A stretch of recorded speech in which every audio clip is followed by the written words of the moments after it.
গ্রেফতার করলে কি আমাকে তারা আটকে রাখতে পারবে? এই বাংলাদেশের মানুষ কি তা হতে দেবে?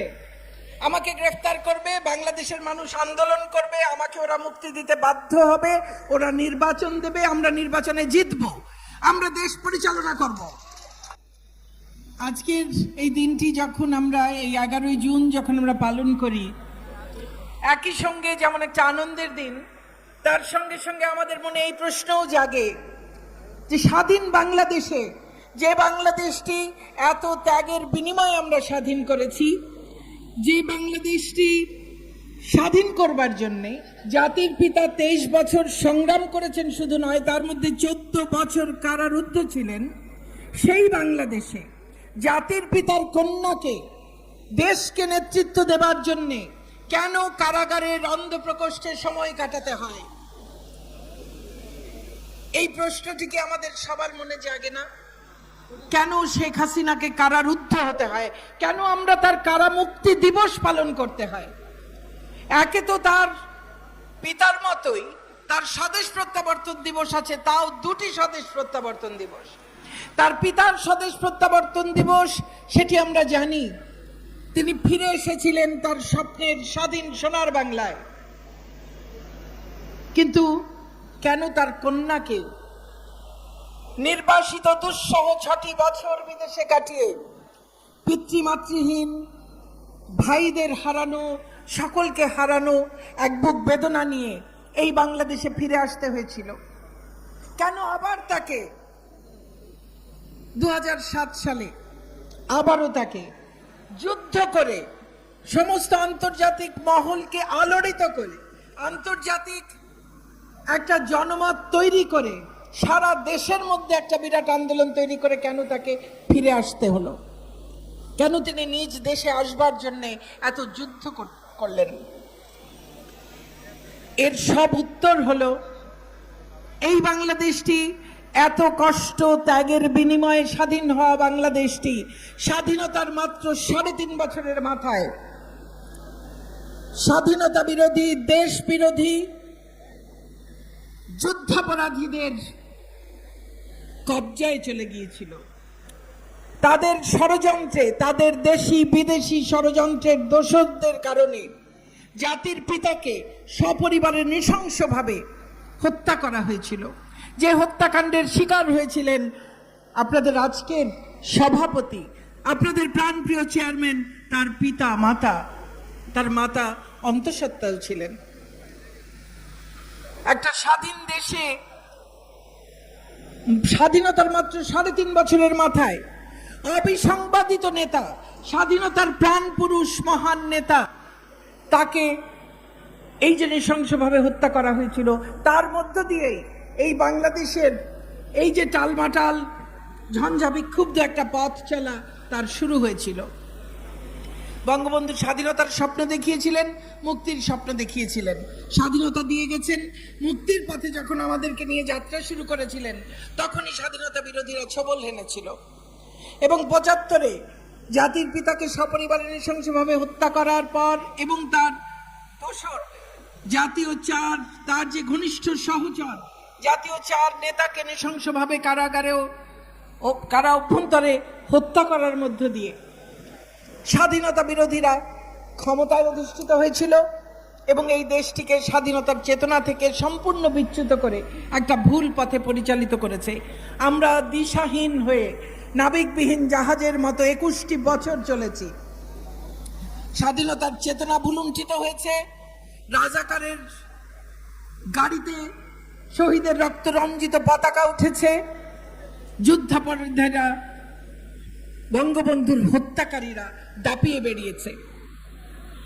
বঙ্গবন্ধু কন্যা বঙ্গবন্ধুবিহীন বাংলাদেশে ফিরে এসেছিলেন আওয়ামী লীগের নির্বাচিত সভাপতি হিসেবে। সেই থেকে তার এক নূতন সংগ্রামের শুরু। বিদেশে তার আগে সংগ্রাম করেছেন, আর এই দেশের আন্দোলন সংগ্রামের সঙ্গে তিনি জড়িত সেই কৈশোরকাল থেকে। 81 সাল থেকে তার যে সংগ্রাম, আওয়ামী লীগের সভাপতি হিসেবে, এই দেশের প্রধান নেতা হিসেবে, গণতান্ত্রিক আন্দোলনের প্রধানতম নেত্রী হিসেবে, সেই সংগ্রাম তিনি আজকেও চালিয়ে যাচ্ছেন।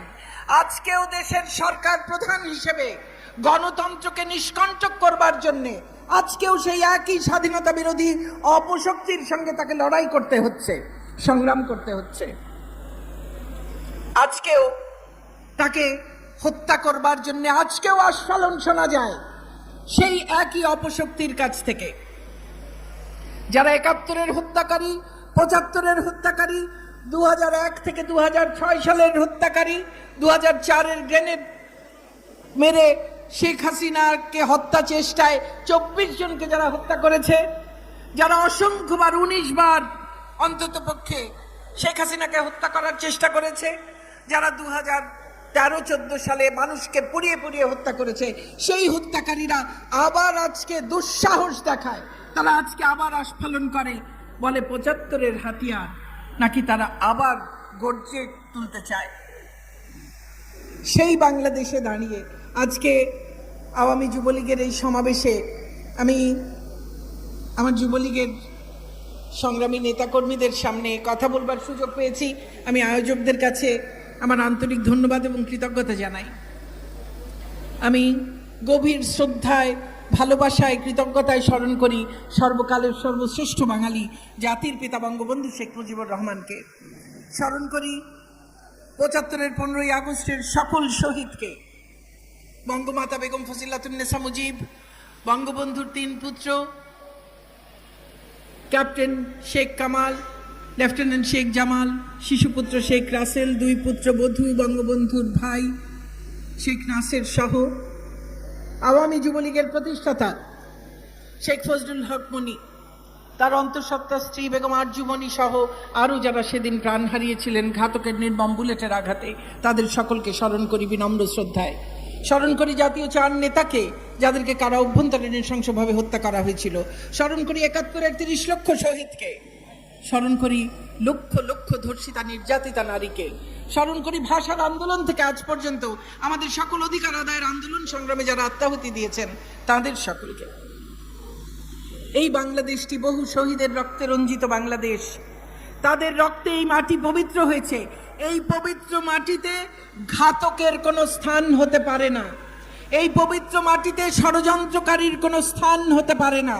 অতএব সকল ষড়যন্ত্রকারী, হত্যাকারীকে এই পবিত্র মাটি থেকে সমূলে উৎখাত করবার জন্যে আওয়ামী যুবলীগ সহ সকল নেতাকর্মীকে, আমাদের স্বাধীনতার পক্ষের সকল মানুষকে ঐক্যবদ্ধ হতে হবে। আমাদের সামনে সাহসের, প্রজ্ঞার, দূরদৃষ্টির, দেশপ্রেমের অনন্য নিদর্শন যেমন বঙ্গবন্ধু, তেমনি তার কন্যা শেখ হাসিনা। পরশ ভাই বঙ্গবন্ধু কন্যা যেদিন ১৬ই জুলাই ২০০৭ গ্রেফতার হন, সেই ভোর তখনও আলো হয়নি। সমস্ত নিয়ম কানুন ভেঙে অন্ধকারে বাড়ি ঘেরাও দিয়ে শেখ হাসিনাকে নিয়ম কানুনের তোয়াক্কা না করে সেদিন গ্রেফতার করা হয়েছিল। সেই মুহূর্তে শেখ হাসিনা তার সেই গুটি গুটি লেখায় একটা চিঠি লিখে গেছিলেন। আমরা স্মরণ করি শেখ হাসিনা এর আগেও বহুবার গ্রেফতার হয়েছেন। যতবার গ্রেফতার হয়েছেন ততবার তিনি জনগণের উদ্দেশ্যে একটি চিঠি লিখে রেখে গেছেন। জনগণের কি করণীয়, তার নেতাকর্মীদের কি করণীয়, এই চিঠিটিও তার ব্যতিক্রম নয়। এবং এই চিঠিটির যে ভাষা পরশ ভাই পড়েছেন, আমাদেরকে কি মনে করিয়ে দেয় না আরেকটি ভাষণের কথা? সেই অবিস্মরণীয় ভাষণ, যে ভাষণ আজকে বিশ্ব ঐতিহ্যের যে দলিল, তার অন্যতম অংশ হয়ে গেছে। সারা বিশ্বের ইতিহাসে বিশাল ভূমিকা রাখা যে সব ভাষণ আছে সারা পৃথিবীর প্রায় ২৫০০ বছরের ইতিহাসে, তার মধ্যে একটি মাত্র ভাষণ, যে ভাষণটি দিয়ে একটি জাতিরাষ্ট্রের জন্ম হয়েছে, যে ভাষণটি অলিখিত, মাত্র ১৮ মিনিটের একটি ভাষণ, সেই ভাষণ দিয়ে একটি জাতি রাষ্ট্র তৈরি হয়েছে। সেই ভাষণটি আজকে সারা বিশ্বের সম্পদ, সারা বিশ্বের নির্যাতিত নিপীড়িত মানুষের সম্পদ, সারা বিশ্বের মানুষের অনুপ্রেরণার উৎস। সেই ভাষণটির কথা কি মনে করিয়ে দেয় না? সেখানেও তিনি বলছেন, আমার যাই ঘটুক, আমার ভাগ্যে যাই ঘটুক, বঙ্গবন্ধুও জানতেন তার ভাগ্য অনিশ্চিত, হয়তো তাকে মেরে ফেলা হতে পারে, কিন্তু তার এই বাংলাদেশ একদিন স্বাধীন হবেই এ প্রত্যয় তার ছিল। কারণ তিনি সারা বাংলার মানুষের মনে সেই স্বাধীনতার স্বপ্নকে জাগিয়ে দিয়েছিলেন, সেই সাহস সঞ্চারিত করে দিয়েছিলেন, সংগঠন তৈরি করেছিলেন সারা দেশে, যারা নেতৃত্ব দেবে এই স্বাধীন বাংলাদেশ গড়ে তুলবার জন্য। তিনি বলেছিলেন পাড়ায় পাড়ায়, মহল্লায় মহল্লায় আওয়ামী লীগের নেতৃত্বে সংগ্রাম পরিষদ গড়ে তুলতে। আমাদের নেত্রী অন্যায়ের বিরুদ্ধে মাথা নত না করার নির্দেশনা দিয়ে গেছিলেন। বঙ্গবন্ধু একই কথা বলেছেন। পিতার মতোই কন্যা দেশের মানুষকে, যাদের জন্য তাদের সমস্ত জীবন তারা উৎসর্গ করেছেন, তাদেরকে ডাক দিয়ে গেছেন। নিজের ভাগ্যের কথা একবারও ভাবেননি, তাদের জীবনে কি হবে তা কোনোদিন ভাবেননি। যেদিন তিনি ফিরে এসেছিলেন সেদিন যেমন তিনি জানতেন না তার ভাগ্যে কি ঘটবে।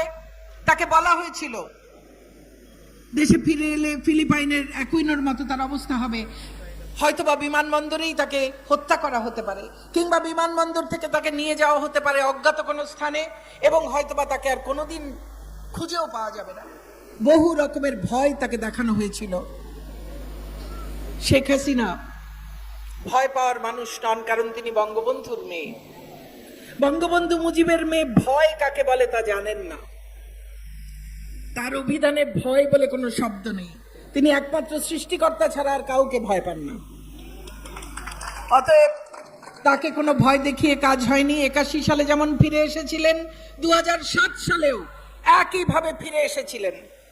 এবং তাকে ঠিকই প্রথমে তাকে গৃহবন্দী করে রাখা হয়, এবং সে সময়ে আমার সুযোগ হয়েছিল প্রতিদিন তার সঙ্গে দেখা করতে যাবার। আমি চিকিৎসক হবার সুবাদে তিনি বলে দিয়েছিলেন বাইরে যে ডাক্তার দীপুমণি আমার ব্যক্তিগত চিকিৎসক। সেই পরিচয়ে রোজ আমার যাবার সুযোগ ঘটত, এবং আমি সেখানেও দেখেছি যখন জানি হয়তো খুব শিগগির তাকে গ্রেফতার করা হবে, তখনও একদিন আমি দু একটি ঘটনার কথা উল্লেখ করতে চাই। আজকে সুযোগ পেয়েছি, আপনারা আছেন। একদিন তিনি বসে বসে বলছেন কোথা থেকে কোথায় রেল লাইন কি কি করবেন, কোথায় ব্রড গেজ হবে, কোথায় মিটার গেজ হবে, কোন জায়গায় রেল সেতু করবেন, তাহলে সারা বাংলাদেশে রেলওয়ে নেটওয়ার্ক কত ভালো কাজ করবে, পার্শ্ববর্তী দেশগুলোর সঙ্গে কোথায় কোথায় রেল সংযোগ করলে ব্যবসা বাণিজ্যের প্রসার ঘটবে, দেশের আর্থিক উন্নয়ন ঘটবে। আমি পাশে বসা শুনতে শুনতে এক সময় কষ্টে এমনকি রাগেও আমার চোখ ফেটে পানি পড়ছে। উনি আমার দিকে অবাক হয়ে তাকিয়ে বললেন, তুমি কাঁদছো কেন? আমি বললাম, আপনাকে যে কোনো সময় গ্রেফতার করে নিয়ে যাবে, আপনি এখন আছেন গৃহবন্দী, আপনি এখন সারা দেশে কোথায় রেল লাইন বানাবেন সেটা নিয়ে আপনি চিন্তা করছেন। উনি আমার দিকে তাকিয়ে হেসে বললেন, এটা নিয়ে ভয় পাওয়ার কি আছে, গ্রেফতার করবে আমাকে। গ্রেফতার করলে কি আমাকে তারা আটকে রাখতে পারবে? এই বাংলাদেশের মানুষ কি তা হতে দেবে? আমাকে গ্রেফতার করবে, বাংলাদেশের মানুষ আন্দোলন করবে, আমাকে ওরা মুক্তি দিতে বাধ্য হবে, ওরা নির্বাচন দেবে, আমরা নির্বাচনে জিতবো, আমরা দেশ পরিচালনা করব। যখন আমি দেশ পরিচালনার দায়িত্ব পাবো তখন পরিকল্পনা করতে গেলে তো আমার সময় নষ্ট হবে। আমি তো সব সময় পরিকল্পনা করে রাখি, আমি দেশের পরিচালনার দায়িত্বে গেলে আমি কি কি কাজ করব, আগে থেকে চিন্তা করে তো রাখতে হয়। একটা মিনিট তিনি নষ্ট করেন না, সারাক্ষণ ভাবছেন দেশের কোন জায়গায় কোন উন্নতিটা করলে মানুষের কিভাবে সুবিধা হবে। তার ধ্যান জ্ঞান সমস্ত কিছু এই দেশের মানুষ, এই 56,000 বর্গ মাইল, ওই সুনীল সমুদ্রে 1,18,813 বর্গ কিলোমিটার, সমস্তটুকু এই মানুষ, এই প্রকৃতি, এই মাটি, এর সবকিছু, এই নদী তার প্রবাহ, সবকিছু এই মানুষটির মনের মধ্যে প্রতি মুহূর্তে আছে। এর বাইরে আর কিছু ভাবেন না।